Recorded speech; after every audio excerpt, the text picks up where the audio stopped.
Microphone good. Why do we have two instances of that? No idea. Says we're live.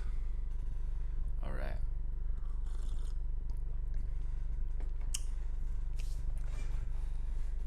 I think everything is in order. What's up, you guys?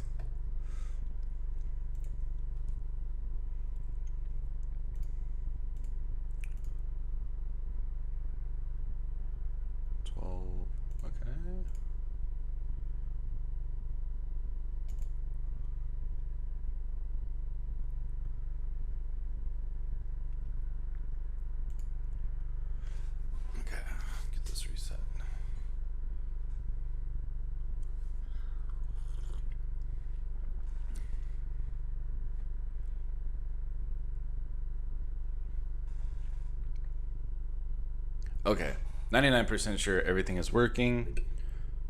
Microphone looks like it's working. Forgot I had to change some things with a couple of my settings here, so I wasn't quite sure. Oh.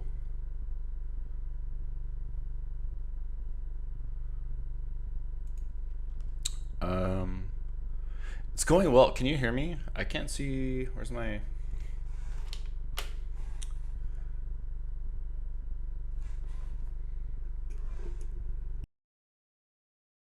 Okay, looks like my mic is coming. Test 1, 2. All right. Okay, cool. Got some volume for sure. It's going well. How are you? How was your week? I forgot it was a 3-day weekend.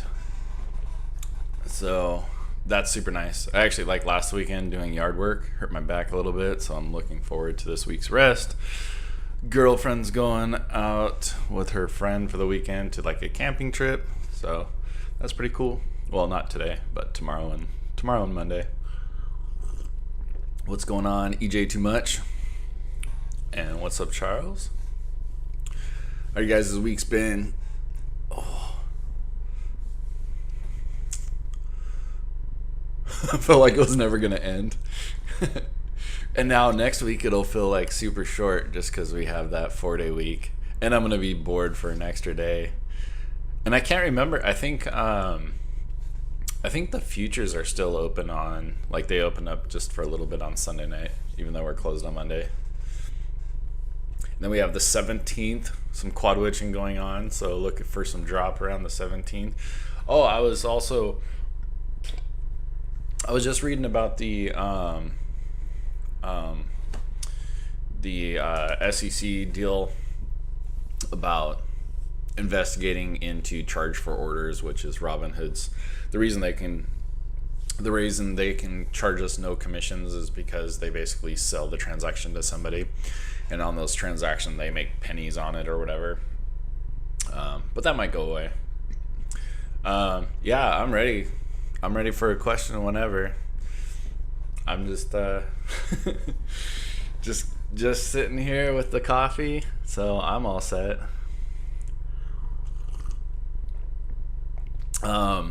But anyhow, I was thinking like no big deal. Like if SEC shuts down the pay for orders, then essentially at the end of the day they could like charge us 2 cents, 5 cents, 10 cents. I mean, even if they charge us $1 commission on trades, I mean, still way cheaper. Like when I play stuff on Tastyworks or on TD Ameritrade, it's like the fees are so high that I like really have to think about like, is this gonna be worth it? Like playing some SPXs like on one order, I might get a total credit. I think my last one was like $55, but I paid like $6-7 just to open it. So but if they ended up charging $1, wouldn't be too bad. Have you ever tried scalping options? Oh yeah, 100%. I've probably scalped options, I don't know, 4 or 5 times this week alone. So yes.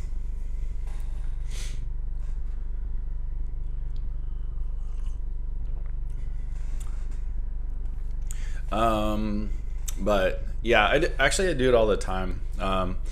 There's like little stuff that I do on the account that I don't always post because it just doesn't make sense. Like as soon as news comes out. So actually, this week I scalped AT&T with the announcement like Warren Buffett was getting into it or buying a large chunk of it. I scalped Facebook on the downside. What else do we have? And I think and then right before the market closed on yesterday, I purchased some more calls on AT&T, but they're pretty short term. And what was the other ones I've done? I did Vonage, but a few other ones. I like it. Would you advise someone trying it? Best charts and indicators to use? So yes, I would advise somebody trying everything and anything to see like what you think, how much you like it. And the nice thing is with that, like you can hold it and you can get out of it 10 minutes later if you don't like it. Like you could lose 10, 20 bucks on it pretty quick, but you could also make 10, 20 bucks on it pretty quick. So I totally would try it. And I use them just like 100% purely based on the news, like no charts, nothing like that. Unless it's a day where I see I've done it with some Tesla puts and calls, but I've done that during the day a couple times when it's just like, okay, here's the obvious overall trend, but for the most part it's just news, right? Like some piece of news will come out, like something will get filed against a company, or a drug will fail, or there's a new drug coming out, or there was an approval or something like that, then I would.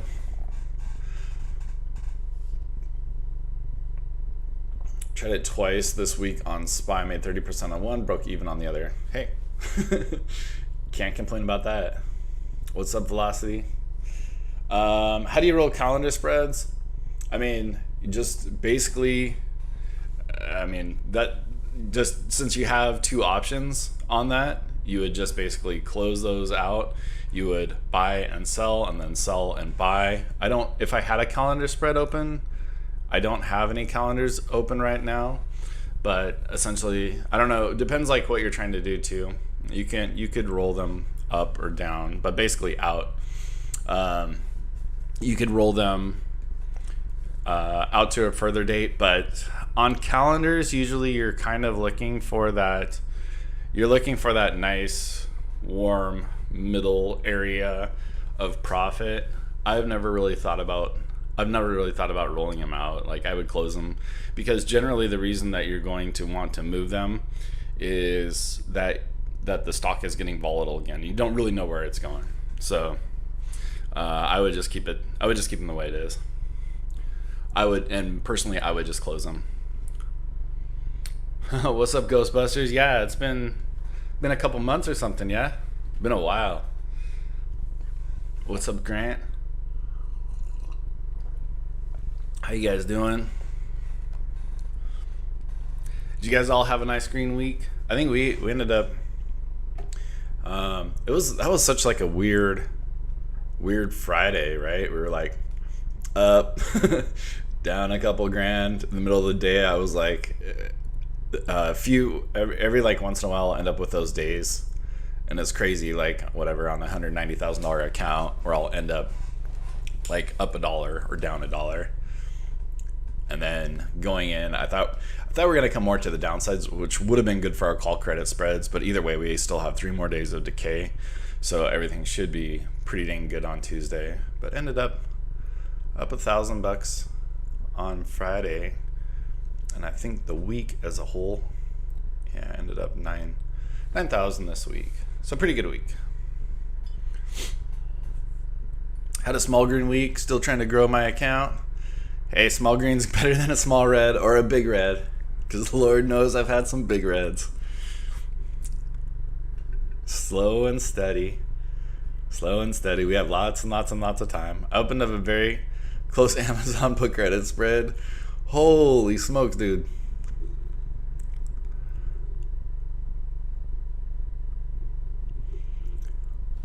Where did they? I don't even know where Amazon is right now, but holy smokes, dude, that is close. You just like feel like there was a bottom in. That's a lot of dang credit. How far? How far out? 34.72. Good for you. Let's hope Monday doesn't bring anything weird, or I guess Tuesday, right? Man, all this month I just lost day trading wise. Is that what you've been doing? 10:22. Oh, cool. Yeah, plenty of time. I wish I would have rolled out my put credit spreads or that iron condor on it. I knew it was like a matter of time, but I don't know. I like want to broaden my horizons with the underlyings that I have put credit spreads on, and then every single time I'm just like, why don't I just go back to Tesla? So I do have. I think I just have one. Yeah, I have a 3,000 29.90, so super safe. I don't think we're hitting 3,000 again. I want to ask, how long until expiration do you typically like to roll? Also, how do you decide how far out of the money to go? So, until expiration, I like 2 weeks, so I don't like anything expiring within the next couple weeks. And then it also depends on price action, how far away they are from the money, etc. But so like the ones that I have right now, I have some expiring. Well, we can look at them. We have them expiring on the 17th, which is outside of that criteria. However, I did have these call credit spreads. What setting is this on? Oh, no, that's right. Is this some total return? Okay. Where are they at? But I do have these call credit spreads that I want to decay a little bit more before I roll them out.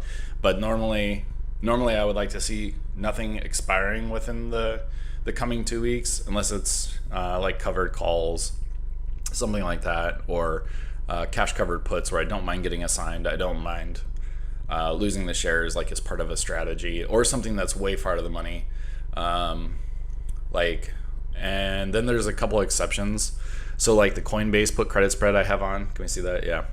I've been trying to get it filled for $2 to close it out, but it just hasn't been filling. I don't really want to pay that much more because $2.20 I think was such a strong bottom on Coinbase.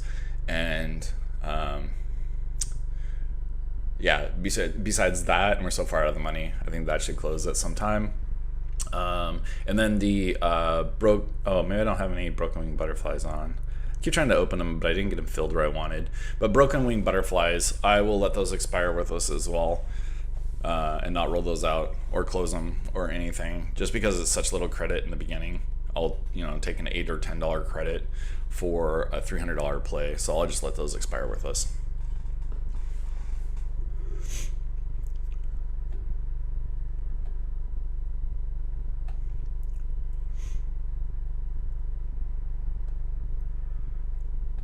If I'm at a loss, I'll just keep rolling it out. Just want to see how it goes. My first time doing it so close. Yeah, I know, and it's like super awesome when those go right for you, or you open them up and then Amazon like rips up $200-$300 and now you can go close it out for $35 or something within a few days. That always feels amazing. And then the only thing that totally happened to me like during like last year when Tesla was ripping up and joining the S&P and finally went profitable and all that stuff. It was like you would open one 2 weeks out, close to the money, at the money, and then like you would just need to roll it again. Like you could just keep rolling it up actually.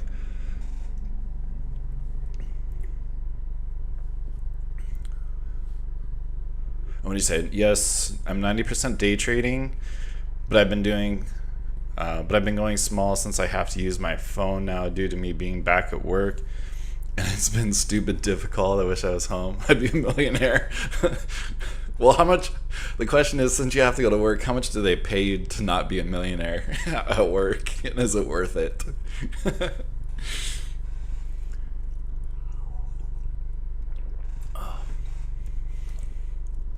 I actually, well, I guess it depends on the platform too. Like Thinkorswim sucks for the mobile platform. Robinhood's obviously great. I think that's why everybody uses it. That's why I still use it, because if I hear news or read news, there's no other platform I can react so fast than on Robinhood. Like, I can have from my phone locked to get an order filled like 20 seconds or something like that. But like Thinkorswim or TD's platform or Tastyworks, it's so rough. It's so rough.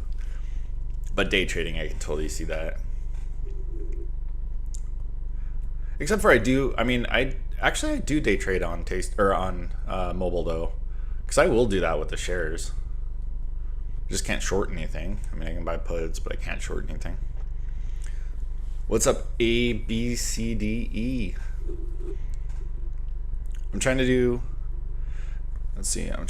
do far out, close to the money put credit spreads. The only thing I do that on, and I do them like as soon as I see the dip, I'll do that on SPY. The only thing that sucks, I guess if you're farther out, at least you have time to mess with them. Let us know how it goes. I mean, you're here every week, so you can keep me updated too. Have you made more off your put credit spreads or just holding Tesla stock? Off my put credit spreads, I bought every stitch of those shares with put credit spread money. But I've made a lot on my, so the money that went into it. But yeah, I wish I could show you my actual cost basis, which I can't, because even though, I don't know if you know what a wash is, but a wash, like as far as tax is concerned, is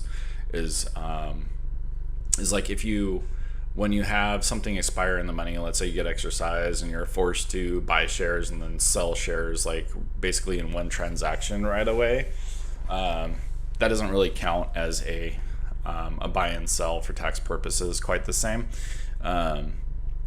But on like when I look at my cost basis, so like on Tesla, that wash, Robinhood does account for it. So it looks like my cost basis is a lot more. I think my cost basis is actually, let's see, 200. I want to say it's probably around $200, but what does it show? So I know these are always like super right in front of my face. So it says my average cost is $560, which is just not accurate because I bought the majority of it. I think I had 200 shares like pre-split, so it's probably 200 or something like that. But every single time I have something expire or get assigned or whatever, that'll get executed, and then it'll change my average cost. But I've made way more on the put credit spreads for sure. And then I just take the money out, and then kind of as my savings account or pay myself, I go and buy shares. What do we have? 207 shares. Oh, I need like another 1.04%. Then I'm going to have 69% of my portfolio will be Tesla. Maybe I need 69.42. Want to learn to do 0 DTE SPX on Tasty? I have an account. Might take out 5K Robinhood to do that. I've been doing them for like the last few weeks. It's been going pretty well. Not necessarily 0. I've done some. I think they've been the 2 days on the SPX.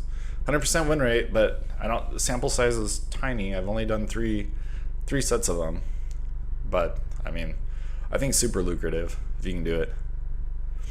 Are you gonna buy the new Tesla Roadster? Probably not. Dude, I'd love to. That thing is so sick. Well, we'll see how everything goes. But no, even though I love Tesla and I love my car like for me that I own is super practical. I don't think there's like not another car out there that would make sense for like what I do and what I need it for. So no, I'll ride in somebody else's or go on like Turo or something and rent it. That's it.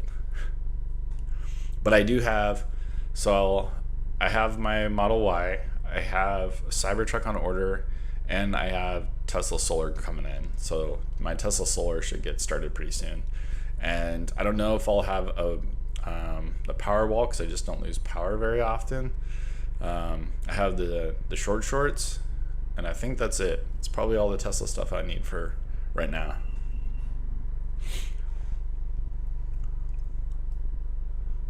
How much percent do you normally get on doing SPX DT? So it depends. Obviously, depends how far out you are. But I think on the 2 DTEs, I was getting around 7%, and I was doing $10 widths on the strikes.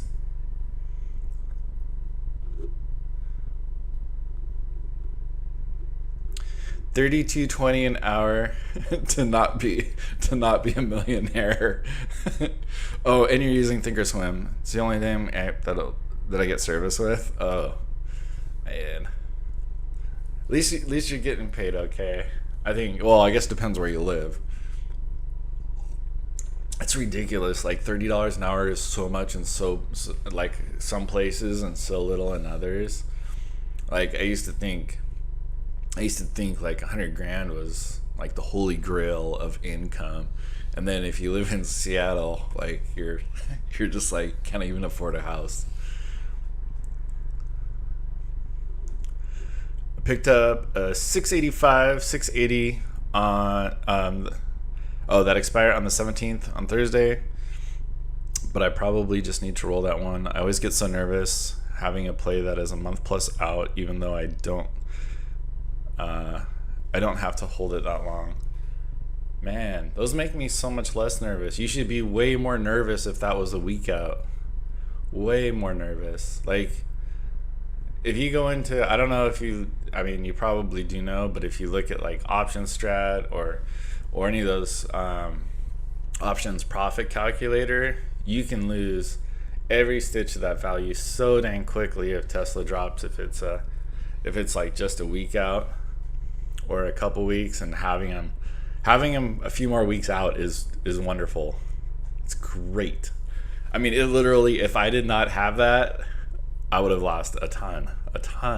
I did lose a ton, but I would have lost 2 tons.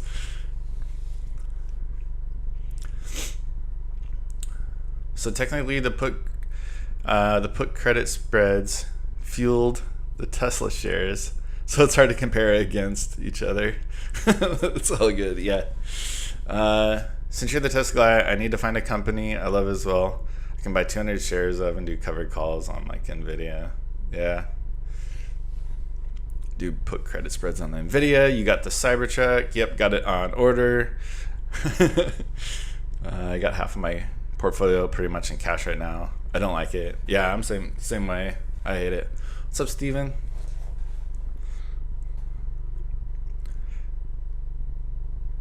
There's Steven showed up. He's your XPX guy.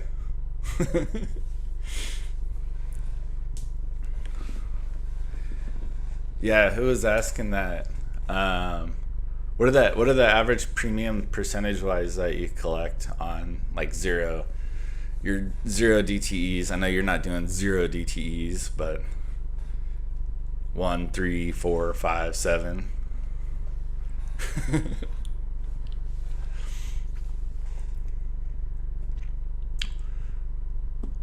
I think Steve, like, you started doing your SPXs, like, got into it, got like a little bit heavier, and then just kept putting money into it. And now you're going.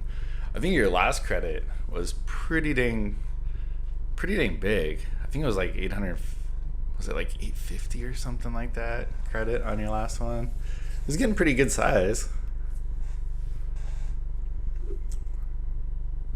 4%, and 4% on which? How many days out?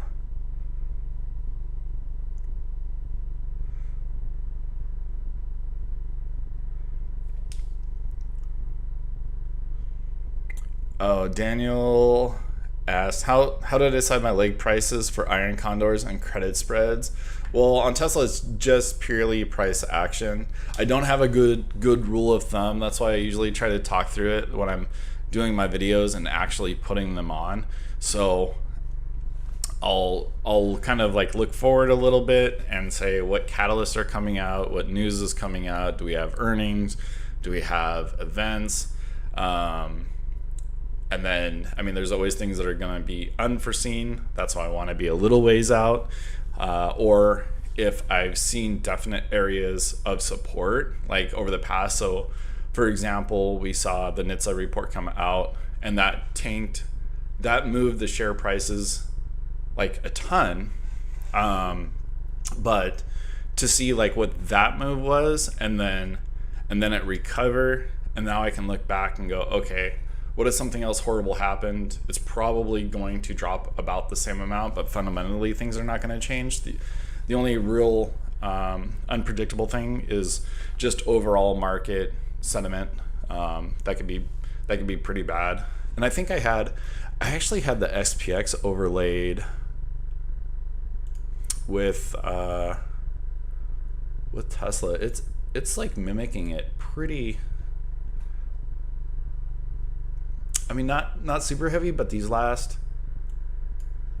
like 15 weeks or so, you can kind of see. I don't know if you guys can see that very well, but the purple line is SPX, and just like overall, it's really been mimicking it pretty dang closely. Okay, yeah, you made about 850 0 TTE, but I like 1 day and above. I wonder if you're gonna go back to 0 DTE anytime. What made you decide to be pretty much all in on Tesla at the start of the journey? It was actually not the very start. So it was like several months in, and I can't remember what came first. If it was my research into the company because I wanted to buy a different vehicle, but no, it probably wasn't. I probably just started watching Elon stuff, honestly. But it was just like watching hours and hours of that, seeing what their goal was, seeing what they were doing, and really wrapping my mind around their business model and their growth and their moat and everything else. I mean, there's a lot of components to it. And then when I actually purchased the car and saw this stuff like real life, that was another huge factor for me. Like, so all the negative stuff kind of gets flushed out and easily filtered out. Even like people that don't have EVs and they're like, oh, but what about the range, and what about charging, and what about this, and what about that? Where actually owning the car, that helped me even more. And then really listening to every stitch of news, every media thing, like everything I could get my hands on, listen to all the earnings calls. So it was just like a real deep dive and really good understanding of what the company was wanting to do. That made me all in on it. And then same thing, that's what happened with me and Palantir too, even though I cannot understand Palantir nearly as well as I can understand Tesla, because Palantir is so dang Palantir is ridiculous. So that just became my second favorite one, and which is why I wanted to grab my 1,000 shares of it.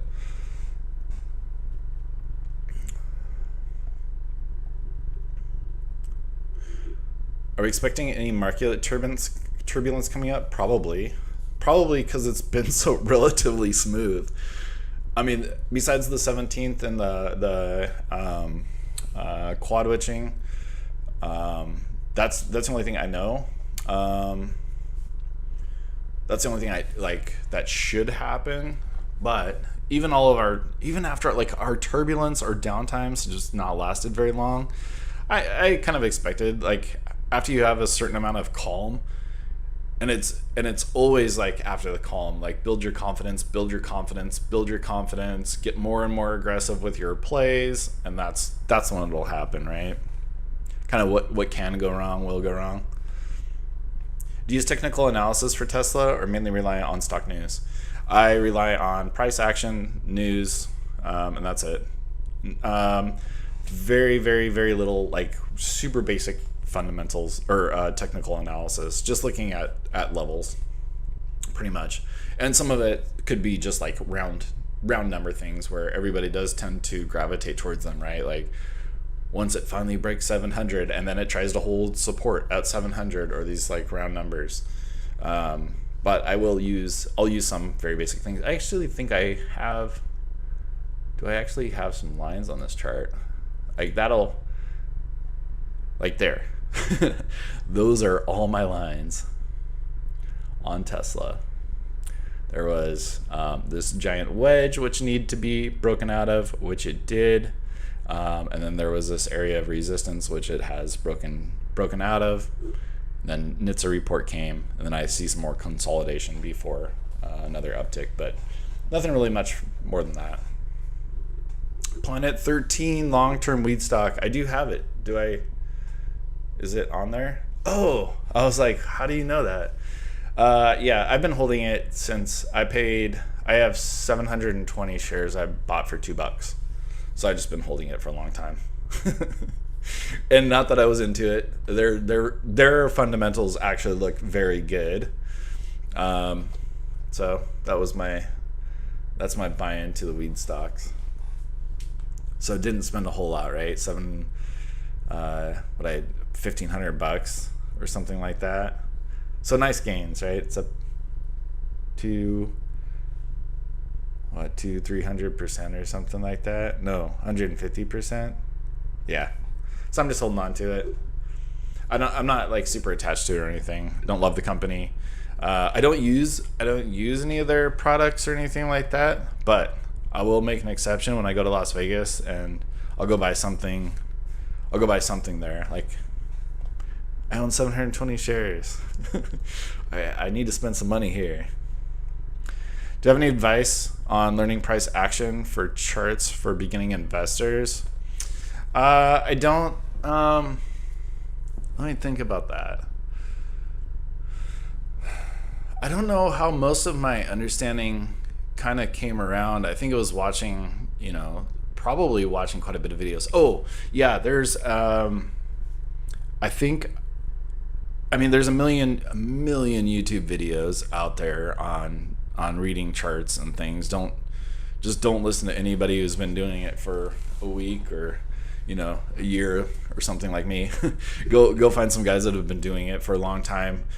And then, like, when you're beginning, don't expect for it to absorb very quickly. Think of it as learning a new language. Yeah, you'll pick up parts and pieces, but it'll be a long time before it actually makes 100% sense. It takes a little while. So, but there's a daily trading live thing out of Canada. Those guys do it every morning. They'll read some charts. And I think they probably have some pretty good videos that they put up about it actually reading it. Who else has it? I don't know. That's one I like. But the cool thing is about actually reading charts, whatever was applicable 8 years ago to actually reading a chart is applicable today. So you could go find something that's like 8 years old and go watch that. You don't need the video that just came out 2 weeks ago.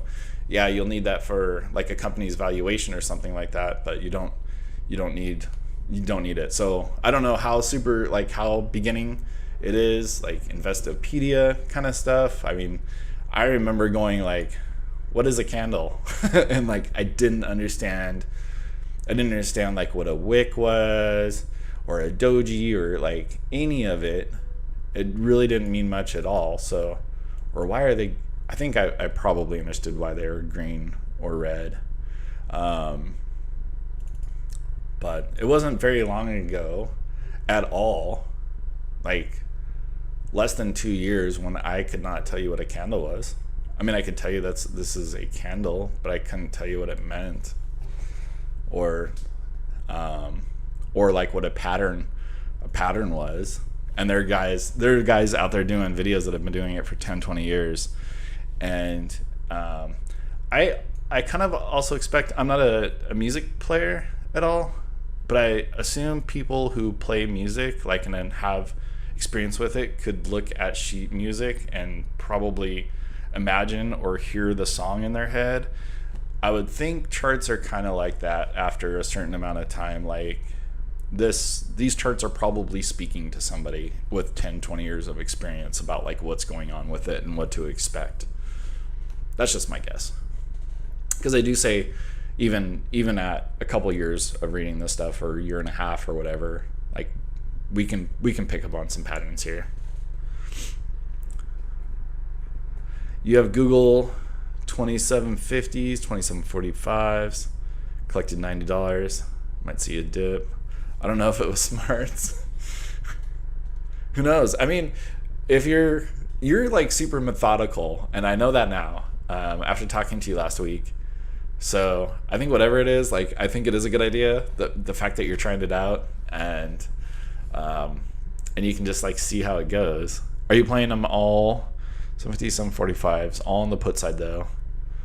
I mean, I guess the only thing that sucks is if we have a entire of the market over a couple days. Adam Koo YouTube is amazing for learning, but prepare yourself to sit down for a while. His videos are long and he doesn't push courses down your throat. 10 out of 10. Yeah, well, that's the thing too. Prepare yourself to learn. Everybody wants that get rich quick, like, oh, just text me the plays or follow somebody else's plays to make money, and that's not going to happen. I mean, it could happen for a certain period of time, but you're never going to learn anything. It's all learning, 100%. Especially, and I want to say, I think more than anything, I think day trading that you're taking on is probably the most work out of all of the different ways you can make money in the market, right? Like swing trading, not too terrible.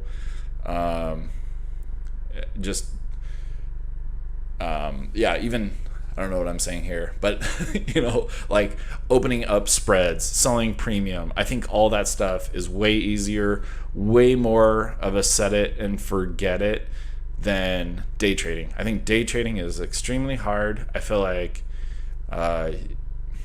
when you're making trades and you really can't see how the day is going to play out, and you have to be comfortable with a short-term loss. Like it's like we see like this little dip. I mean, this isn't even a daily chart, but somehow seeing this red candle come down and this bottom out here, and then somehow you're buying shares when, if you didn't have the rest of this chart to look at, I wish I could do that well. If you didn't have the rest of this chart to look at, you'd probably be looking at this like, oh, we're just heading down, right? We're just dipping. This was a dead cat bounce on the way down.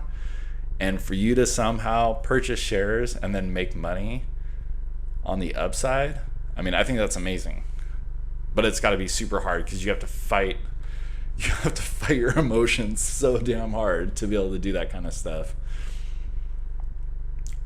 I also have heard like most of the successful traders, and by successful I mean people have been doing it for years, like day traders, like 3-4 years, something like that. It's always the same story. Like their first year, they got alerts, they joined chat rooms, they paid for services, and their first year break even or lost money. Second year broke even, and it was either their second or third year before they even started making money. And one of their big turning points was making decisions on their own, deciding like the day before what they were going to do, executing the plays how they thought, not relying on anybody else. And that was always a big turning point. And I mean, even making plays on your own without any outside influence, that could be pretty difficult. Like instead of watching a chat group or anything else where everybody's like, okay, we're going to do this play, that's pretty easy to follow. Although that person putting the play out there has that's a lot of responsibility to put it out there in the world, especially if it goes wrong and then you got a whole bunch of people pissed. But that's a lot easier to follow than you looking at the charts, you making the decision, and then going after it. So kudos to you for day trading. I think it'd be super fun though. It's like a whole nother discipline to learn. Hey bro, I'm new to this channel and I'm curious I'm curious on why do you think of risky high collateral spreads? I'm planning on placing one this Tuesday. Oh, what do I think of them? I think they're highly risky. So I think the market's fair.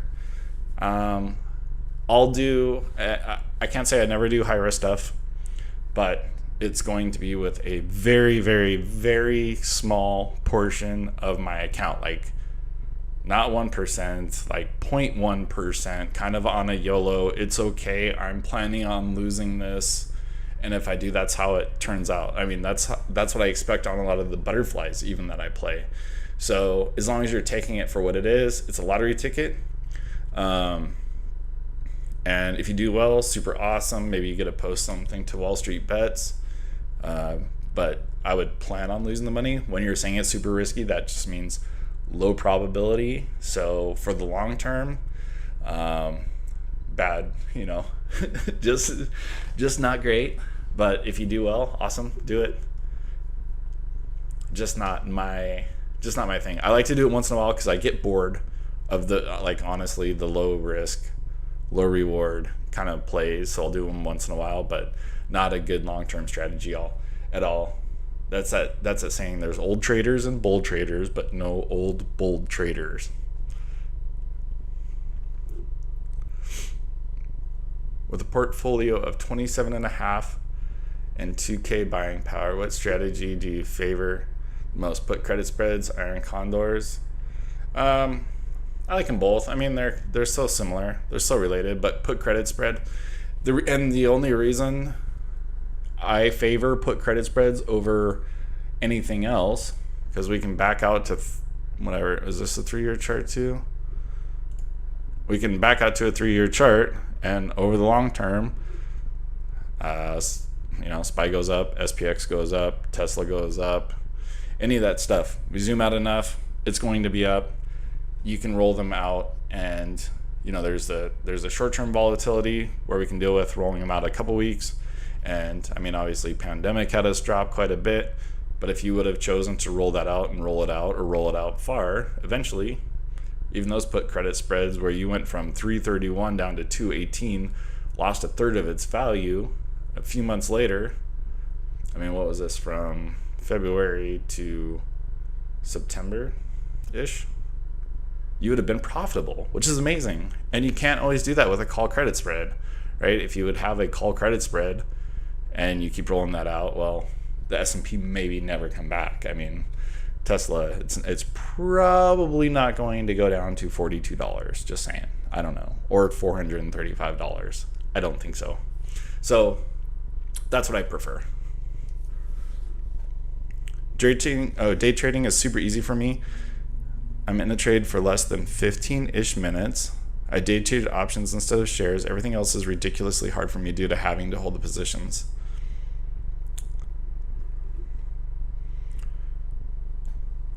I'm glad. I'm glad it's easier for you. And hopefully it's still easy and you're profitable over years and years and years, and get better. I'm sure you'll get better. You can't help but to get better, because you screw up, you learn from it because you lost money, and you just get better.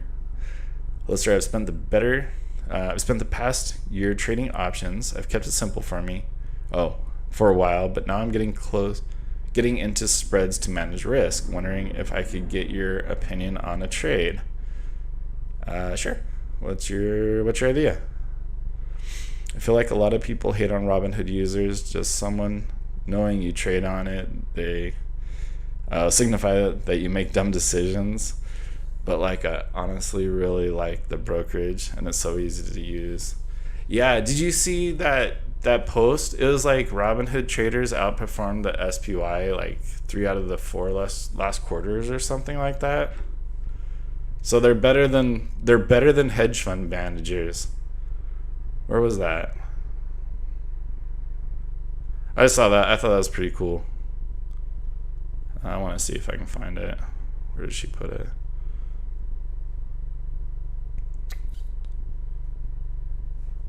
Oh, yeah. Okay, cool. Yeah. And I'll bet those people that hate on it, let's take a look at what they're trading or what they're not trading or what they actually know.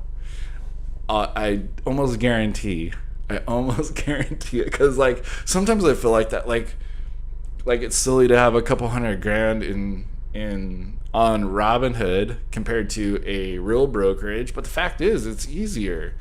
And there's no advantage that I have. Like, what's my advantage of paying commissions? A platform that's crappier. It's not as easy to use. Like, the only thing that sucks to me is you can't have an LLC on there, but that's of course yet. But that's about it. I think that's really the only downside. I mean, because it all started out right because we were all sitting at home from the pandemic. Everybody with $500 or $1,000 or $100 stuck it in Robinhood because everybody started posting on YouTube. I mean, like mine, like, hey, look, I made a whole bunch of money, and it was relatively easy. I mean, some people put some crazy expectations out there and go, oh, let me show you, like, sign up to my course. I'll show you how to turn $100 into $100,000 every month or whatever. There's all that crap going on. And then everybody just jumped in there. But, oh well. I mean, you're making money. I'm making money. Who cares? Who cares what platform it is? It's all the same stuff.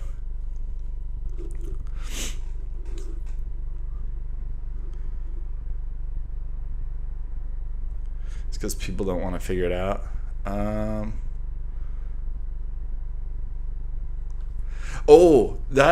That's another good point. Those, to even like on Thinkorswim and like on Thinkorswim to all right, chess predictions. Oh God, where'd that guy go? Yeah, totally.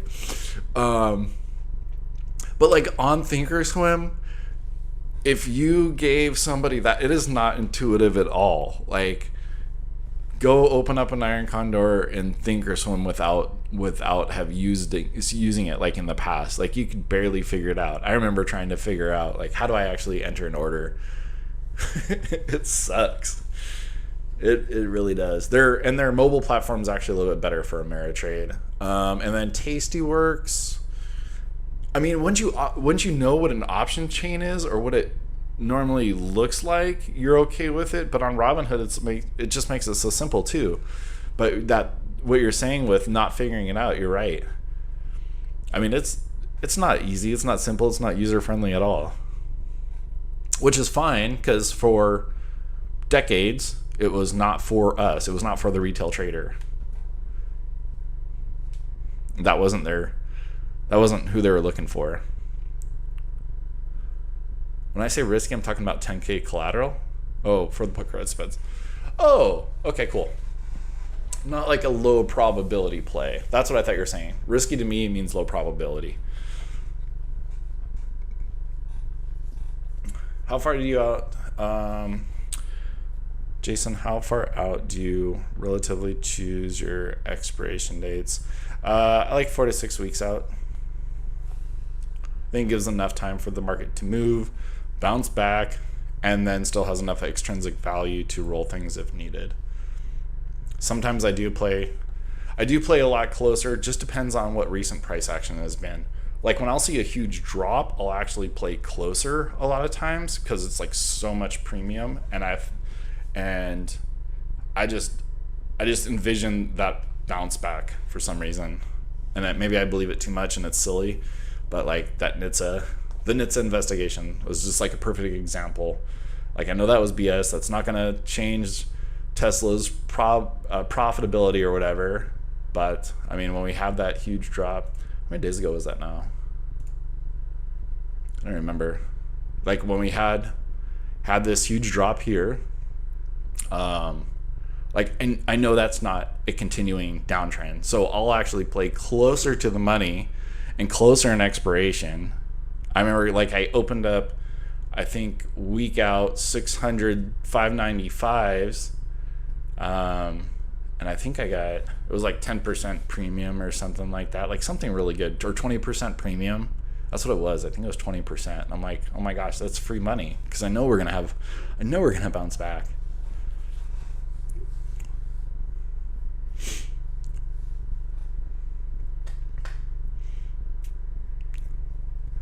Do you use mainly put credit spreads on SPX and SPY? I've been doing some Iron Condors. Thank you, Steven. Steven's been doing them for a while, and then I was like, The other day I was sitting waiting for my girlfriend to do something. I was just asking a whole bunch of questions about it. So I started doing a few of those. The iron condors on SPX with short expiration, but the majority of my plays on the SPX or S&P 500 have been on the SPY, and they've been put credit spreads or broken wing butterflies. And I would generally open those up whenever we saw a big dip in the SPY. I would go out 30 days, open up a put credit spread at the money, not even below. I would just open it up at the money, and it would generally give me about a third credit to collateral ratio. And so far those have been good. And then I'll open up broken wing butterflies basically when there's nothing else that I really want to do, about 10 days out. Those are very low risk, very low reward, like in the neighborhood of I think it's like about a 3% gain, but very safe with a little lotto too if it happens to drop. I use Tastyworks for my analysis, where to place my spreads. Do you just use them for the standard deviations? Because that's what I use it for. I actually rewatched a bunch of Tom Sosnoff with a standard deviation, talking about standard deviations, and like kind of just rethought through all that stuff. And I started using it too. When I was looking at rolling out a bunch of my calls, that's what I had done. Went into Tastyworks, looked at standard deviations, and then that's where I plopped them out, just like 2 standard deviations out. I'm happy, good to go. The Hood's option chain is amazing for spreads. IBKR and Thinkorswim are painstakingly annoying and obnoxious for spreads. Thinkorswim the mobile platform is stupid ridiculous for even a spread. It is just ridiculous.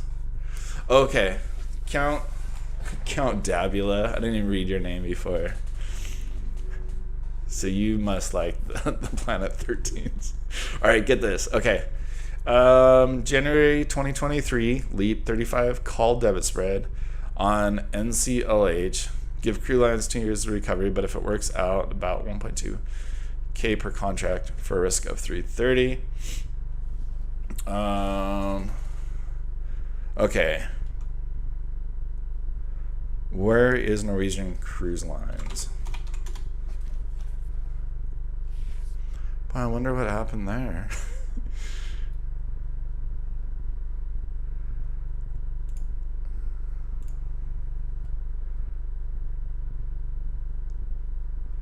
Boy, look, that's actually been...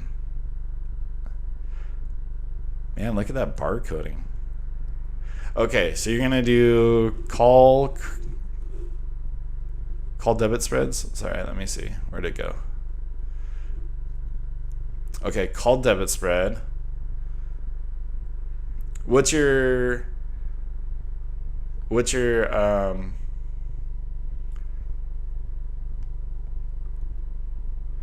of 330 thoughts? Okay, so I don't know what your I see the 35. I don't know where you're putting your other one, but it really doesn't matter too much. I think for an entire year, especially if you're wanting to actively manage it, I think you could do a lot more with your $330 than 4x it. And honestly, I think you could more than 4x it, especially because you're wanting to do something like cruise lines may go up. I don't know. What were they even up? And I don't know if was that your short strike or your long strike is 35? What were we up? Is this our...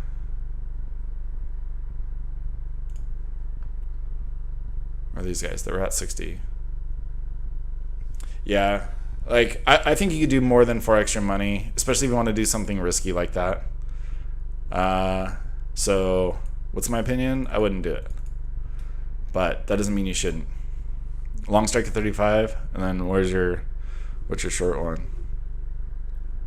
Well, I guess I can look at it. So 330. I guess we can figure that out, right? Because we know how contracts work. 1.2K. So that means you're a 50 short. So 35.50. That has a long ways to go, man. I mean, even yeah, that's max gain of 1.5, but even pre-pandemic, I mean, that was 40, 45. It's going to take them a long time to recover. I don't like it. I don't like it. I mean, the high in the last 3 years was only 60, so that's $10 above where it's at. They've got to make up for a huge ton of loss, and I haven't been looking at their fundamentals or anything or their business for a long time. I know I made a lot of money buying puts during this time, one of my first few puts to buy, but for them to recover fully in 2 years, I don't know. I mean, we're just sweeping through with the Delta variant. So I don't know that a whole bunch of people are going to be hot. I mean, I know obviously like right now they're not going to be hot to go on cruise lines. But yep, not me. I mean, they still lost $2 a share. That's a lot of loss, man. 2, 4, 6, 8, 10, $11 a share. All right.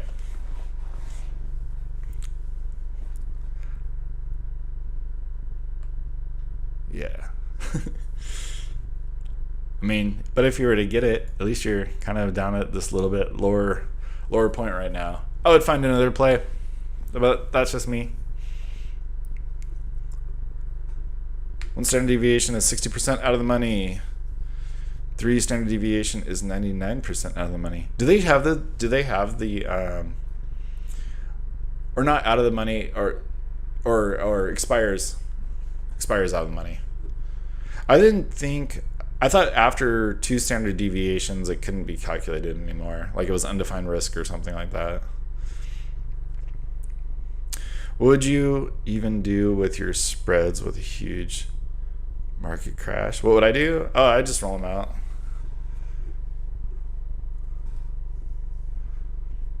Just roll it 6 months out. Yep, that's exactly what I would do.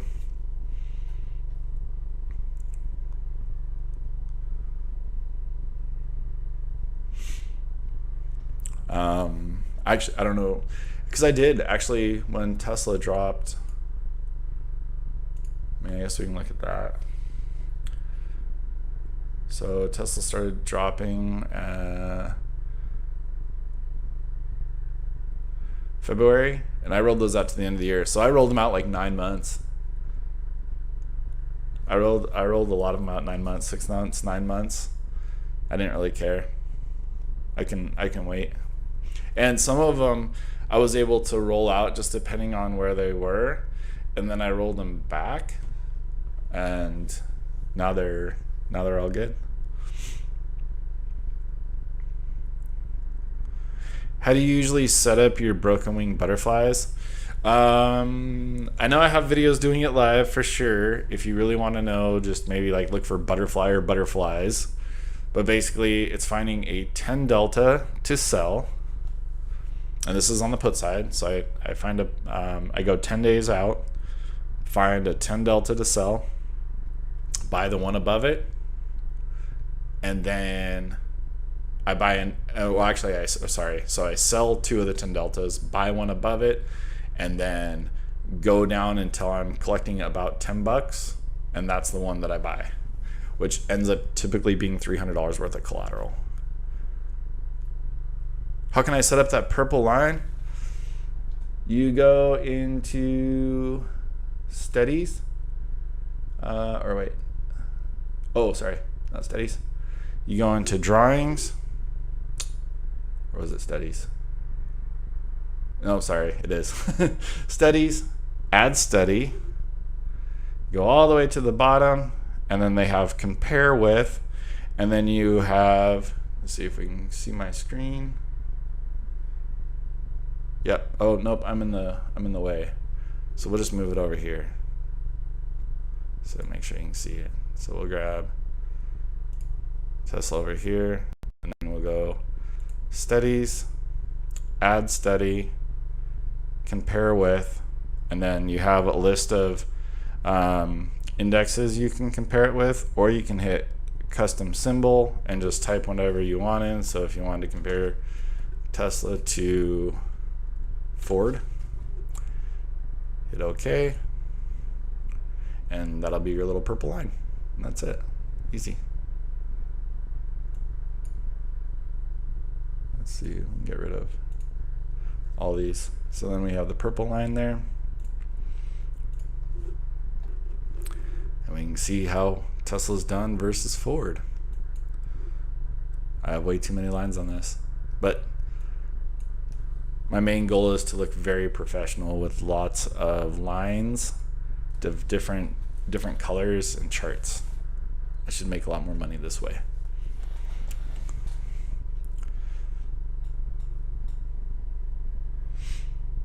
%, don't pay anything. Yes, sir. Yeah, that was like one of those things with the. I'm going back and watching the old Tom Sosnoff stuff, like 2 mistakes, buy more, or like 2 mistakes, like trying to get too greedy and getting too much premium, not being greedy enough, and not getting enough premium to make it worth your while. You got it, Anthony. What are some of your favorite tickers to play on? Tesla, and Tesla. Besides that, I mean that's my favorite. Spy or SPX, Tesla. I don't really play with Palantir, but I bought a ton of leaps on them, and then just anything in the news. So that'll change.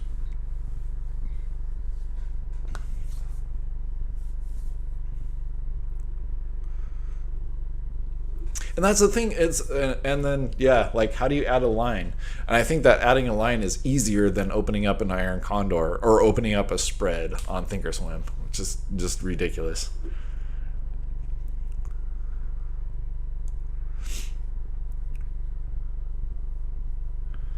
But I've seen you doing closer spreads than what I was doing a few others, and how you manage by rolling. I'll try a few, and I expect the underlying to go up eventually. I'll roll. Yeah, cool. To be profitable, awesome. And I've gotten closer, but I also kind of in the back of my mind. So like you'll see, I haven't been playing like close to 700 in a while. But basically, I took that call spread premium that I grabbed, and in my mind, I was using that same premium to get closer to the money on the other side. And also, that's 2 put credit spreads out of the 40 some I have expiring that week, I think, too. More lines, the better. Yes, sir. Steven, you probably did hella good on those Amazon put credit spreads you had on. Yeah, you did. I remember that.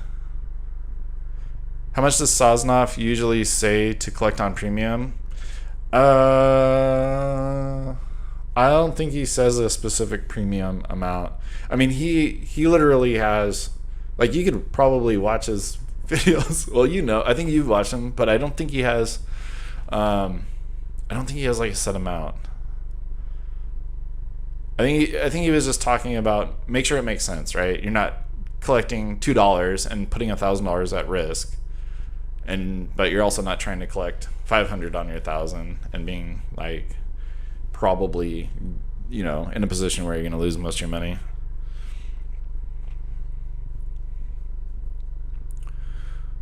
Third of the width on the spread. So on $10 wide. Oh, $33. $333. Let's see. Okay.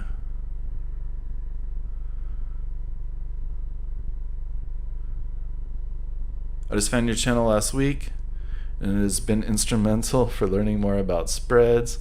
Out of cost, do you do live trades? Just like what I record.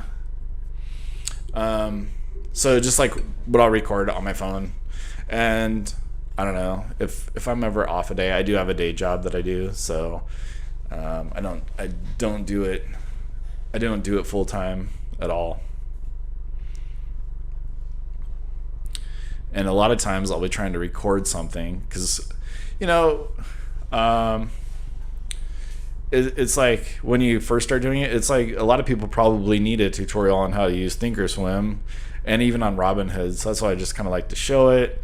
I like to just talk about what I'm thinking at that time. I mean, it's never something for somebody to go like, hey, do this, follow this. It's just like, here's my thought process. Disagree with it, agree with it, cool. But this is what I'm thinking when I'm opening it. But I don't sit and like stream all day and do live trades, because a lot of the times when I'm like, I'll just put them on once a day, and I'll do most of them within like 10-20 minutes. I'll move everything, listen to some market news during the day, and then if there's any big news on a particular ticker, then I'll go ahead and then I'll make some plays. But a lot of them will only last for 5 minutes or something like that. Oh, you don't know who Tom is? Tom Sosnoff, Tasty Works. Sorry. Yeah. For some reason I thought you did.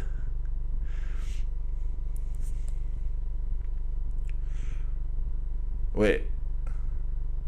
No, I know who Tom is. I was asking who is too risky for you. Tom is. I'm getting confused. Oh, is anyone else watching Hut? The growth and premiums have been amazing. What is Hut? I know what it is. Is it Pizza Hut? That's the only thing I would think of. Oh, brand new.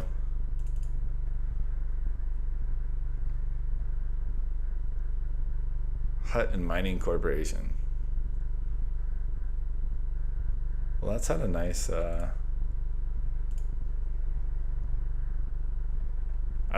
little run. Do you do primarily credit spreads? Yes. Yep. That is definitely the majority of my plays, but I'll play pretty much everything every once in a while. I'll do probably 90% of it's put credit spreads, and some call credit spreads, not very often. Some iron condors, not very often. And I am starting to like long condors and long butterflies a lot more, specifically in the instance where we see a dip. I think it is a fantastic low cost, high reward play for those situations. And actually, I think we're going to end up like probably 300% or so by Tuesday on one of them that we did when Tesla dropped during the last NHTSA thing.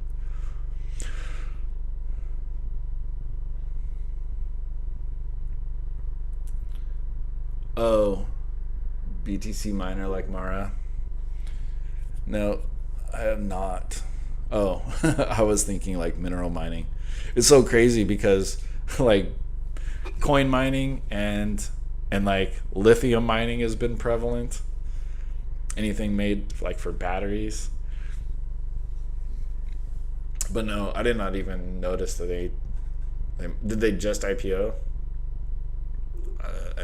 I guess 2 weeks ago? And no wonder they've rocketed up, because Bitcoin rocketed up again.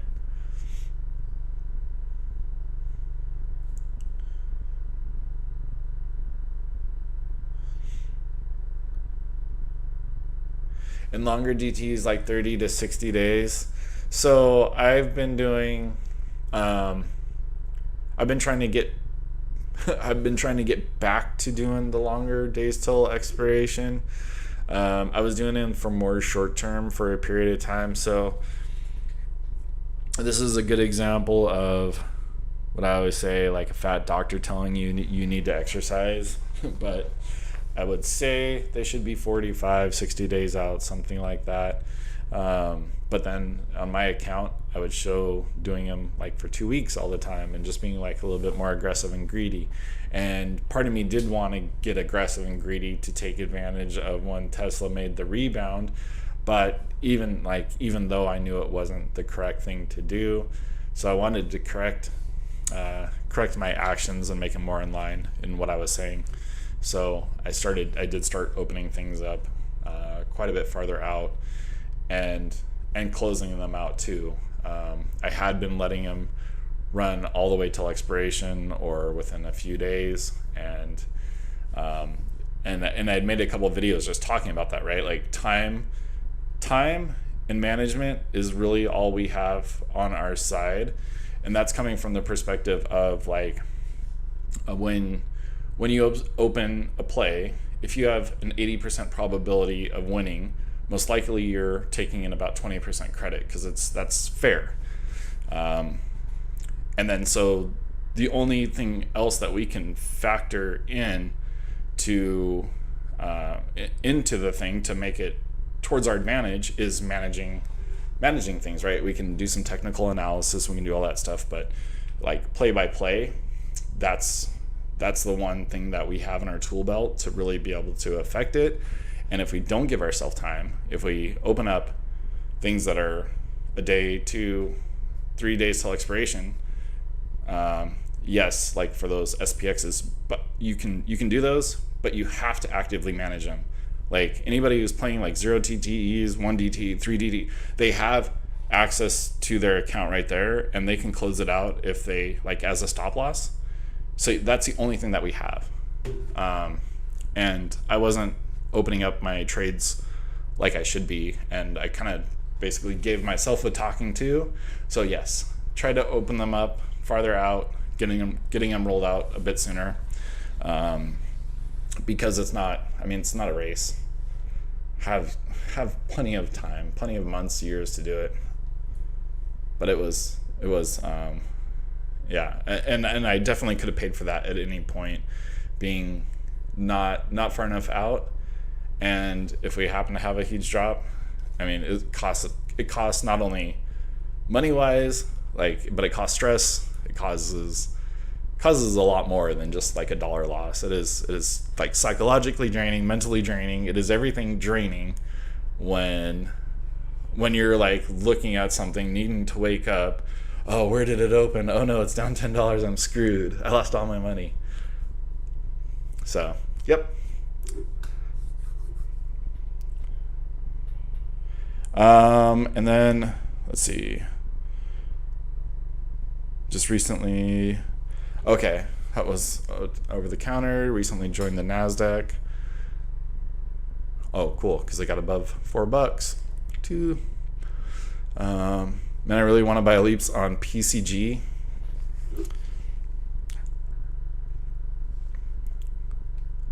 I'm looking at the next leaps I'm looking at is MasterCard. Actually, they look pretty oversold. And we have the new leaps coming out here soon. more exciting than like a new movie release. Like, dude, you see it? The 2024s, they're gonna be here soon. It's gonna be so awesome. Taking close to expiration or at a profit percentage. So I'll roll them out either when the underlying is moving against me and I'm not comfortable with it anymore, in which case I will move it out ASAP, so for example, if I see some really stupid news that it's going to be digested and then spit back out because it was stupid in the first place, then I won't worry about it. I can wait for the stock to recover. But if I see like the overall market moving or something fundamentally change, then I'll roll it out just as soon as possible, and I'll roll them out about 2 weeks. 2 weeks before expirations when I generally like to roll them out. On some of the iron Condors, I've been closing those out at like 75%. Just depends on the play too. What would you say the average you make on a credit spread trade on Tesla, if you don't mind me asking? I can't see worthy moves. Oh, so about 20%, I think, is the average. So for $500 collateral, I'll collect about $100, something like that.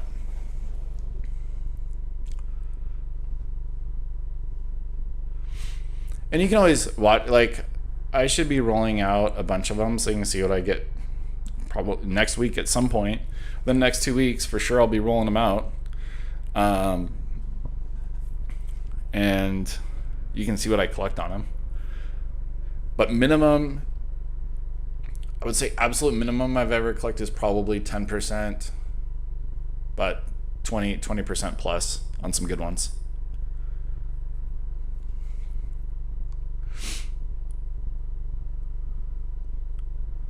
And that's on a $500 collateral, collecting $100. $500 collecting $60, something like that. Are you choosing strikes off of support levels? Sometimes.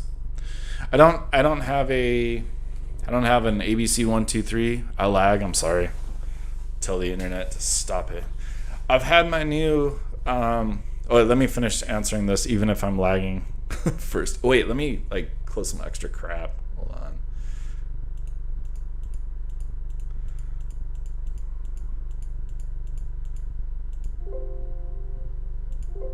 Why does that not want to close? Okay. I don't know. What else do I have open?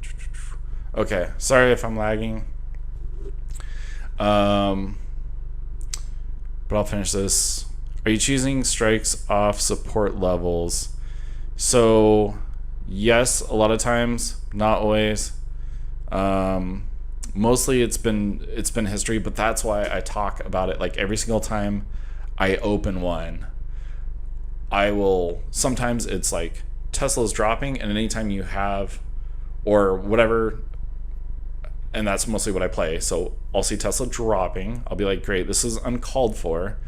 So now implied volatility is up. Now I can get more for a credit spread, and I'll just see something that looks like free money, right? Like when it drops and I can get 10% for my money in 2 weeks at a $600 level or a 545 or something ridiculous like that, I'll just look at that and go, well, that's like a free little chunk of like a free, I don't know, a couple $20 bills laying there.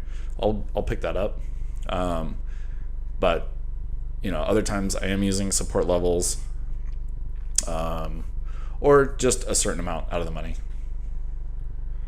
And also balanced with, I want to collect enough for it to make sense. Like if I'm going to put $1,000 on the line, I don't want to put $1,000 on the line for $20. I want a couple $100. Oh, lagging thing hopefully will be fixed here.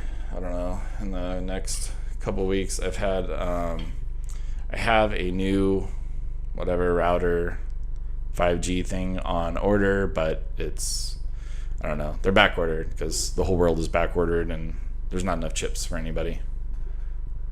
Dang, dude, it is like seriously lagging, isn't it? Yeah, it's like spitting all kinds of errors, and it looks like it's just getting worse. I really need to do more research on the IV Crush. I have experienced moves that I thought would be profitable, but they ended up staying flat or going down. Yep.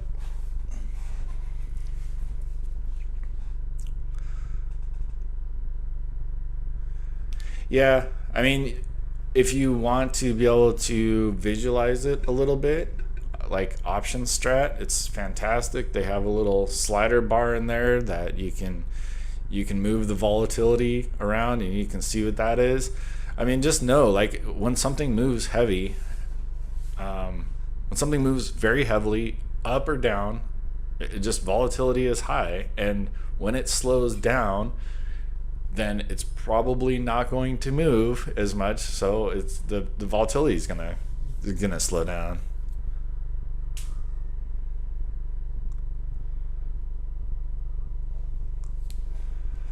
It's kind of weird because like all these concepts seem very difficult to get in the beginning, and then once you do it for a while, it'll all just make sense. Like you don't need, I know that like certain people, they'll have criteria for their plays and they'll actually want to look at, okay, what's the IV on HUT right now, they'll need to look at that and make certain make sure they're meeting certain criteria when they want to make their plays.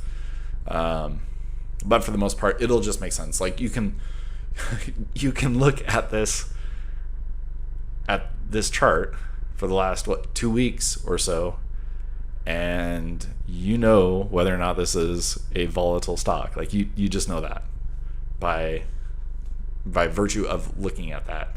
So right now, is the IV going to be high? Yes, without seeing this indicator down there. And this is where it can cool off quite a bit, right? You're not going to want to spend a whole bunch for an option. You'd want to, this is a great time to sell it, getting a whole bunch of premium for it, but not a good time to buy it. Do I use Ghetto spreads in your option trading?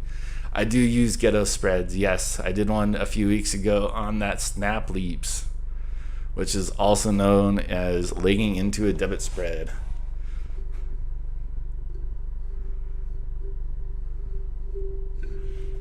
Yeah, actually the where is that snap one?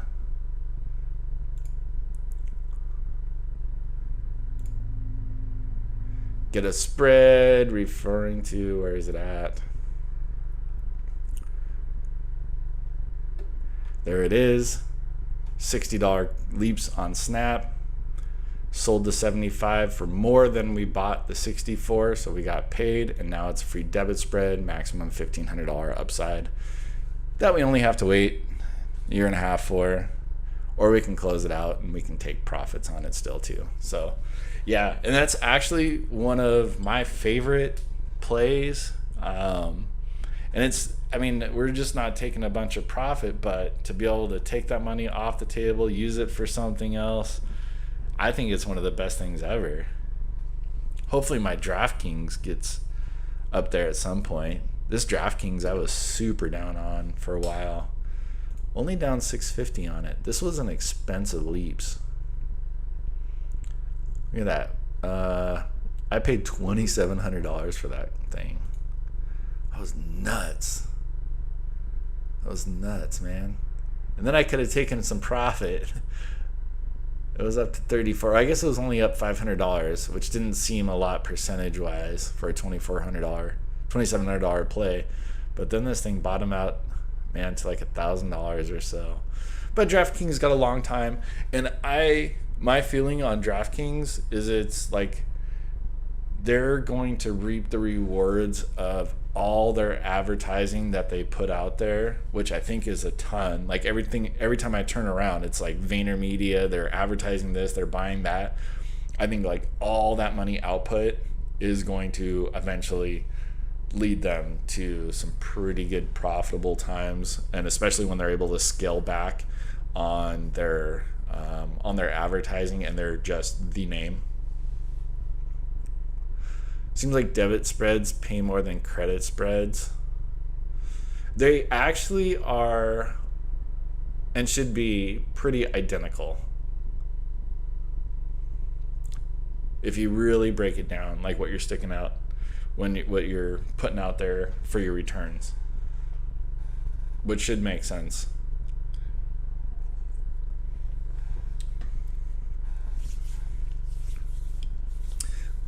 But the reason I like credit spreads is, I mean, it depends like what your thesis is too, but I like put credit spreads because I can roll those. If a debit spread, like a debit spread, I can be just screwed like at the end of the day. And I also like them. I like debit spreads for, you know, like when you're pretty far in the money. I think those are pretty reasonable. But at the end of the day, the market is fair. Everything is just correct. There's never a better. Everything is just different. If you take off some risk, you're taking off some profit. If you're grabbing more risk, you can get more profit. It's just, they're all just different. But I think if you actually do the calculation, like if you wanted to put yourself in the same position of being profitable off a certain move, if you look at the difference between a credit spread and a debit spread, there's they should, all other things equal, particularly volatility, they should be about the same. But then they do get affected by volatility difference.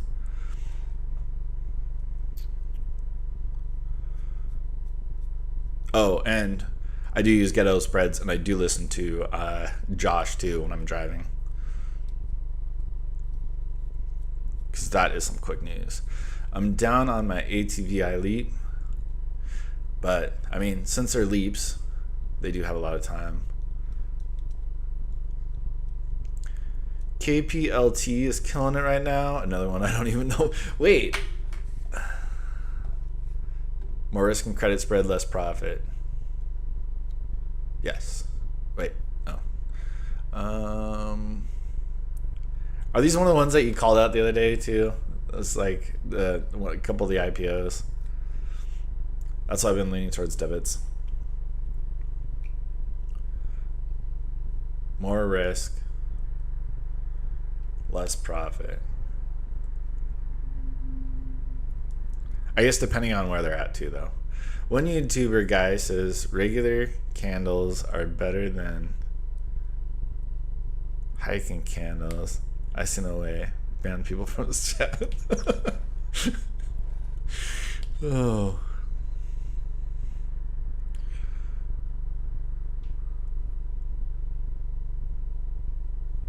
But you can take a credit. Well, I guess depends where it adds too, right? You could take a credit spread way down in the money too. How can you buy leaps cheaper? You can buy wait for the stock to drop, wait for volatility to go down. But what I don't understand what you're asking.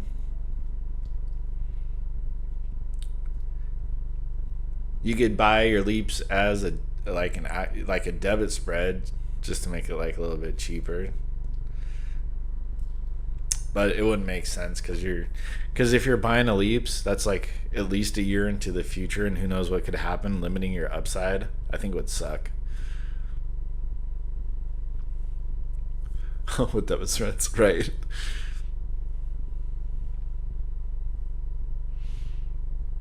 I was looking at that, and I think Gap is sold. I was gonna actually bring up the chart on it. I want to do that. I might be looking at some leaps on that, but I think MasterCard, maybe Gap might be my next couple. Earn $12 risk, 300 sounds like a losing play if I was gambling. Yeah, you're right. I like that. That's good. Earn $12, risk 300. Yeah, that's what I on my broken wing butterflies. That's about it. Risk 300 to earn $8. That's what it is, with a little built-in lotto too. There's one point where I can make $100. But it depends what the probability of profit is, right? Like if it's not a 1-to-1 gambling deal. I mean, of course, house is always going to win. But if it was 90% play, 90% of the time you make $12 with your risking 300, then it's a good deal. Or would it be? No, it would have to be 97% of the time, right? So it'd have to be 98% of the time. Good Lord.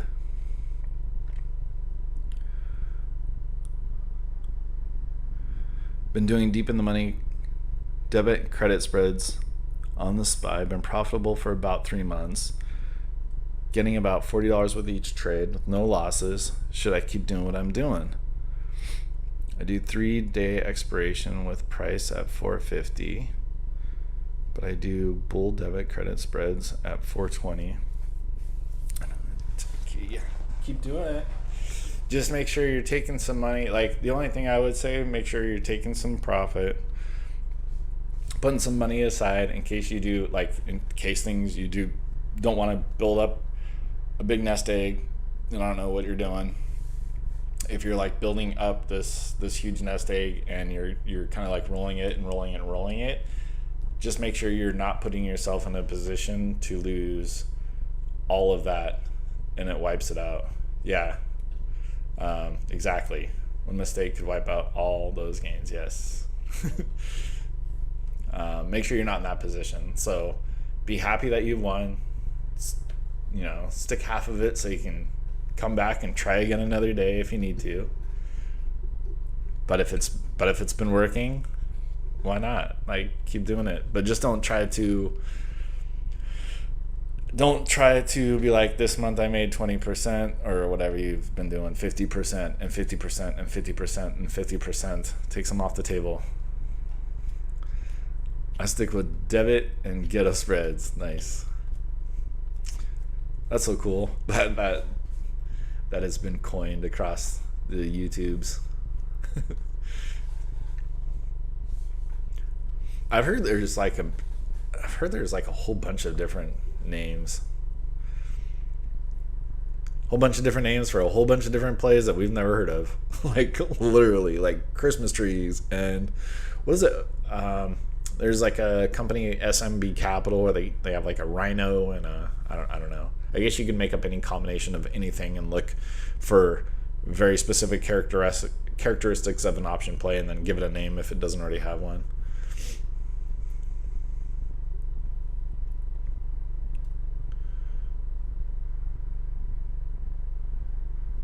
Yeah, and then with that being successful time after time after time, and you've been doing them for how long did you say? 3 months. 3 months is not a long time. 3 months is not a long time as far as something that works. Just make sure you're managing your risk, like your account balance on that. Do you have any stop losses actually? Or do you have a plan if it moves against you? Are you going to close it out at a certain amount of loss?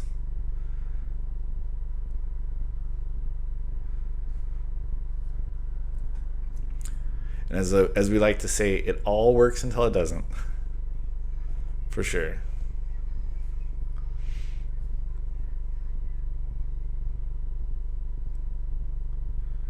Trade exclusively on abandoned baby patterns. Smart. How do I get that indicator? Is that on Thinkorswim? The abandoned baby pattern. Isn't it better to do leaps options when the rain on the monthly is flat or oversold to ensure proper directional winnings? RSI is not rain. Oh, on the I mean, that's like basically you're saying, is it better to buy something on sale? Yes. Is it better to buy it when it is cheaper? Absolutely. And if you can determine when that is, you're like, that's all you need. So it would be better to buy shares, it would be better to buy leaps, it would be better to buy calls, everything, as long as you can determine that. And if the RSI is your indicator, do it. Yes, I close if the price action gets close. Like, so is it okay. Close, like if it starts moving against you or just close. And I didn't see how. Let's see, dude, at 450. What's the SPX at anyway? So I can just look on here.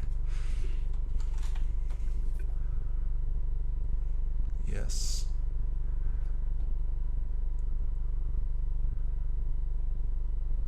$452. And you're doing them at 450?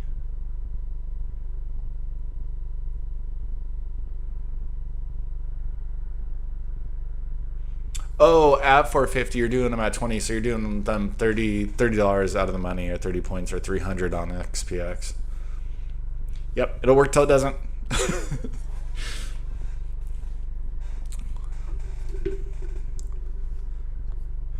TradingView is the best. I know. I was looking at somebody was posting some charts from TradingView earlier. I haven't really looked at it, but I was like, man, what is that platform? Is the TradingView is the mobile platform easy to use? Is it pretty like intuitive and fast?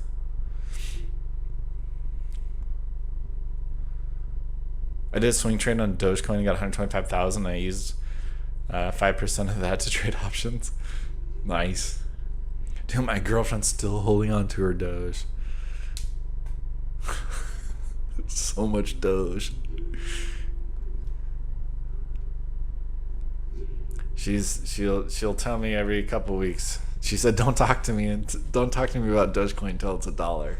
But she bought it at, I think, a little under 5 cents. I think it was like 4 point something cents when she went in $40,000 into Dogecoin. Nuts. Absolutely nuts.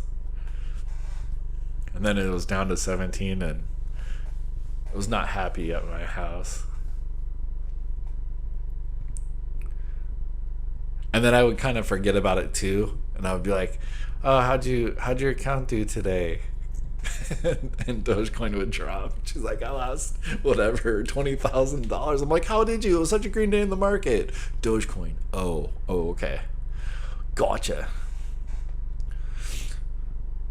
None of these tools even existed 5 years ago. We should all be winning if you study. Really, no excuse to lose as a novice in the 80s or 90s. Yes. Dude, I love that. You're right. That's the thing, is we're all so freaking lazy. We expect it to be easy.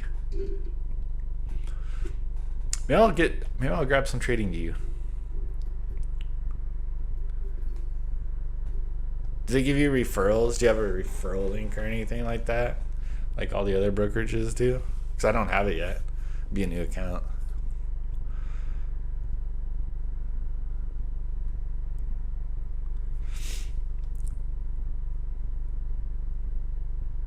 We should all be winning if you study. Man, I like that so much. It is true, but at the end of the day, it's like, man, people just like want the answers. It's really cool to see, like, I don't know, you get like a couple different kind of questions that I'll see like pretty often. You know, one will just be like, what's a play? Like, what's a play I can make? What is, like, can you basically give it to me? And then the majority of people who are actually wanting to learn, which is super awesome. And the other people that are just trying to learn, like, eventually they'll do it. Eventually they'll make it. There's so much to digest though with trading. It's ridiculous. I bought in November at 2020 and sold at 60. Nice. I was literally sitting, I was like, please sell, please at least sell like what you put into it, or half of it, like as the Saturday Night Live day was happening. I was like, please, please, please. She's just, nope, this is long term, talk to me at $1. Even though she was sad even afterwards, like, dang it, I should have listened to you. And then she's mad because she doesn't have more money. Like when it dipped down to, I think, 17, she was like, I just want to put more money in it. I should just buy more and more and more. But she also said the same thing, like when it dipped down to 50. Oh, I should put like more money into it at 50 and 40 and 25. And I put in orders for like all these levels, like at like 25 cents. I was like, well, I'll put some money into it when it hits 25. It'll never hit 25. It'll never hit 20. And I think I had a couple orders, 25 and 20. So we have them at 25 and 20. Haven't made crap on it though. I keep searching for an old account. I know I have Dogecoin somewhere, because we used to use it as like there was an exchange that I traded on a long time ago, and Dogecoin was like if there was any leftover, that's like what they rounded your fees up or down, like you paid in Doge on that exchange. And I bet I still have some of it somewhere.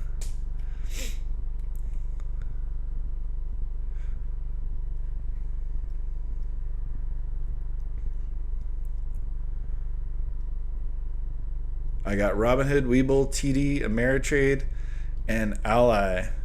My mother's generation did not have access to this stuff. Dude, I can trade, like, I make trades going down the freeway on autopilot, like in my car. Like, it's stupid. And I can make a trade within 20 seconds. Like, talk about mom's generation. Like, get to the landline, and they couldn't just dial. They had to do the rotary phone, dial up the broker, put in the order, pay probably $20 or whatever the ridiculous fees used to be to execute one trade. I mean, how many generations? It's not even like options aren't even that old in reality. It's crazy. My family, let's see. My family look at me crazy when I mention options. Yep. That's right. That's why I started doing this. That's why I'm talking to you guys right now, because nobody wanted to talk about options with me. And then, yeah, actually, like, at my job, my counterpart, I was trying to talk her into it. I was like, this stuff's super cool. And it was mostly like when we were down in the pandemic. I was like, you should learn this. You should buy this and do that and whatever. And then we just had a meeting the other day, and she's like, by the way, how's that stuff going? And so I showed her, and she's like, what the hell? Can you trade for me now? No. Let's see. You got guys on YouTube talking about women all day. I'd rather be around the guys who are talking about getting money. Yes, sir. Which one? Have you been getting those? Have you been like getting fed all those things? I can't remember. It's like this new thing that I all of a sudden started seeing pop up in my feed, like guys talking about. It is like guys talking about women. Like I can't remember. It's like a new acronym that I've never seen before. But in this past week, all of a sudden it's started popping up in every single one of my feeds. Like, oh, look at this girl expecting guys to do this and that. I don't know. I'm sure what I'm saying is making like absolutely no sense right now. It was what was it? Something like men, something walk away. I don't even know why I had it in my feed. I want to just see if it is there. I don't know if it was just me though. I think sometimes there's like a new kind of video that starts kind of like making the rounds. It's like, what's in my feed? Oh, this is funny. In my feed, the first thing is my own self. I became a transgender. Here's why I regret it. Some guy visiting Bangladesh.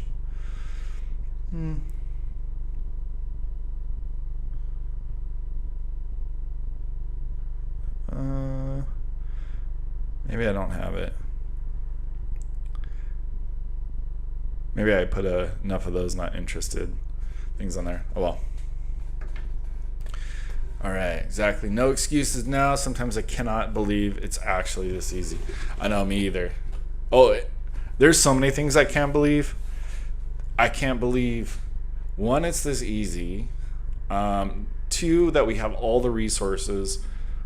Like, you can pull up YouTube and watch a million videos, get educated, and I think a better, more real, because it's like real-time, accurate education about all this stuff. Like, you can't, it's like if you were to study in books and then try to apply it, that stuff is somewhat outdated, even though the concept should be correct. But it's not like you're gonna go to a textbook and go, hey, let me show you how to open up a call credit spread or something like that, so you can see that stuff all live. So our education is quick. Like literally 2 years ago, like I said, I couldn't read a candle. So I went from that to this, started with $500, grew this account stupid, ridiculous, on a phone. Like on a phone, that's been my tools for like 99% of my trades, on a damn phone that all I do is have to plug in once a day. It's stupid. And now we're like sitting here playing and BSing about money. Like, and then we do challenge stuff, or we do YOLOs and we play lottos because we have so much extra. We're like so blessed to have so much extra money, and we literally get to play games with it. Like, oh, let's try this strategy out. Let's try that strategy out, and I either win or lose money. No big deal. It's insane.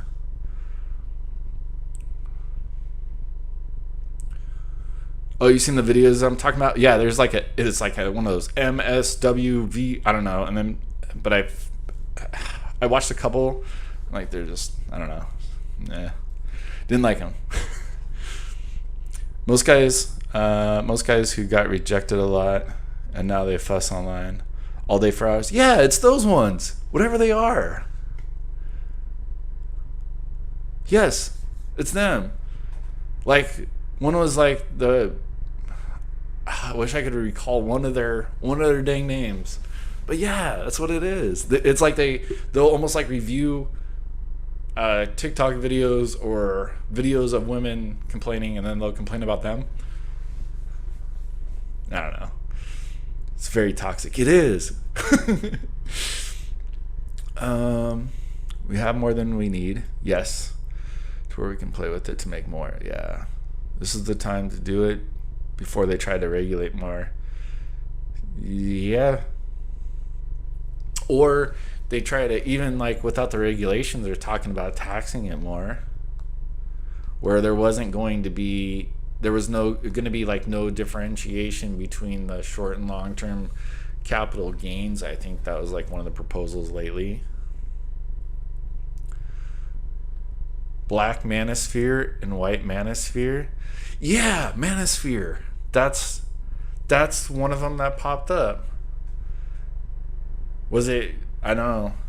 It was a black guy talking over the video. Was that Black Manosphere? But it was terrible. It was like not even. I couldn't. Number one.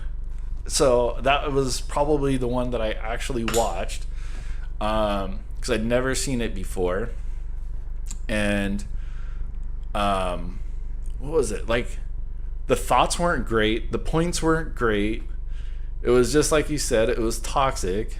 I don't know. I don't even know what the point is. But it had a ridiculous amount of views, too. It was like, I looked at that. I was like, who are all the people that are just interested in watching someone review a video and bash somebody that's not even like, I don't know. It doesn't even have like a good, like, I get politics and having a different point of view. And some of his points were just plain bad. I think he was just mad. I guess day traders will be making fun of all of us long-term investors if they make the taxes for the same. Yeah, maybe.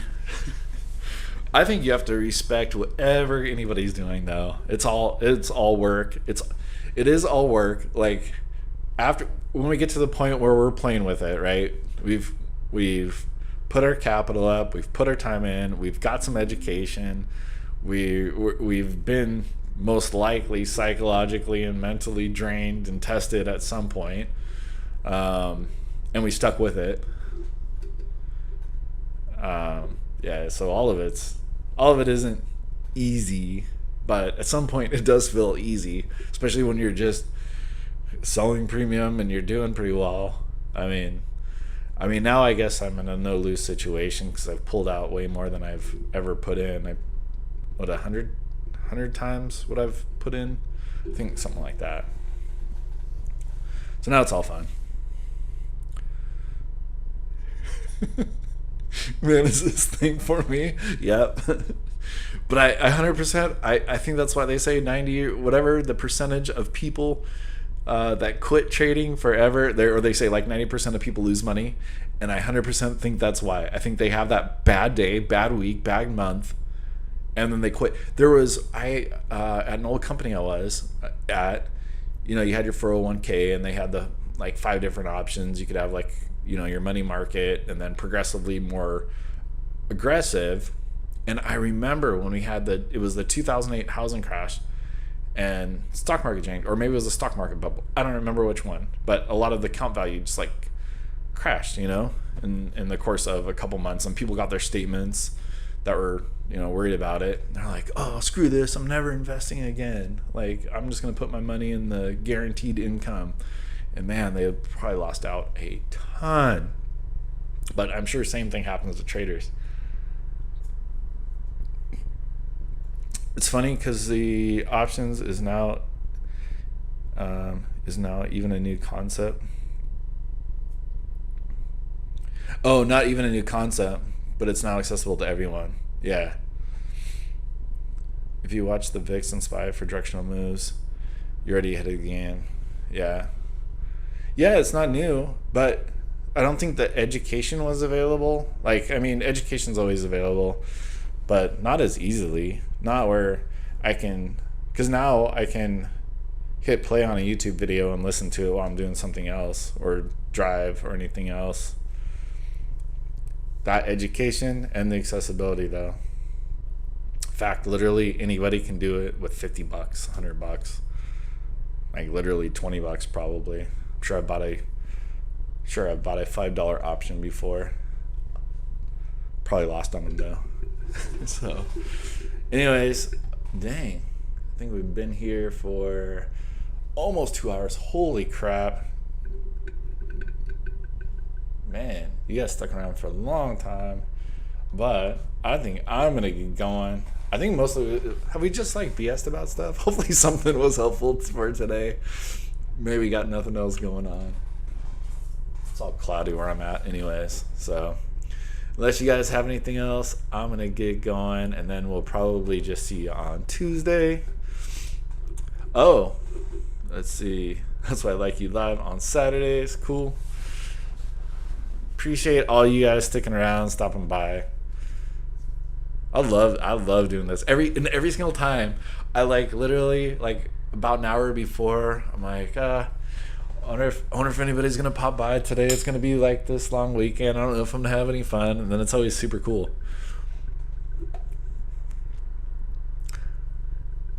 Sad part is that people start off doing higher risk investments. Then they go down 50 or 60%, while in the market it's down 30%. Then those people take their losses and put it in. Yeah. Oh, it drives me nuts. It drives me nuts. But we have to go through them. And I know, like you said, going through those drops, and I've said it too, you have to go through those drops to be comfortable with it, know where we come out the other side. And the more we go through it, the more we're just like, man, that's an opportunity. But then at the same token, when we're like, we want to have our money in the market, then it's hard not to have the money in the market because you want to take advantage of those opportunities. To be like, if it dips, I need to buy for sure. All right. What trades do I mainly stock? Tesla. Here. You can see all those, but I'll pop these. Is this the equity? Your equity. Here's the equity I have in a few of my stocks over there for you. I'm going to get going. Thank you, Charles. Thanks, Velocity. Thanks, David. Thank you, Wiser Than Most. I will have a great weekend. You guys have a great weekend too. Stay safe. I think sticking the course is so draining, but it's really rewarding. It is 100%. Feels good to show off your Robinhood account and let it sit on the screen. Like, look what I can do. No, it's more like a no, I'll tell you, today does feel fine to put that up there. But I'll tell you that the shitty part, or the sucky part, is when I've lost $20,000 or $30,000 in a day, but I still stick it on there. But I'll stick it up there, up, down, sideways. It's just like, hey, it's my learning process, and this is what I've been doing, and been sticking it up there for quite a while now, man. So, but I think you guys are the only ones that see it. So, all right, guys. Love you guys. Have a great weekend. Stay safe. And we'll see you not on Monday, but on Tuesday, I suppose, since market's closed.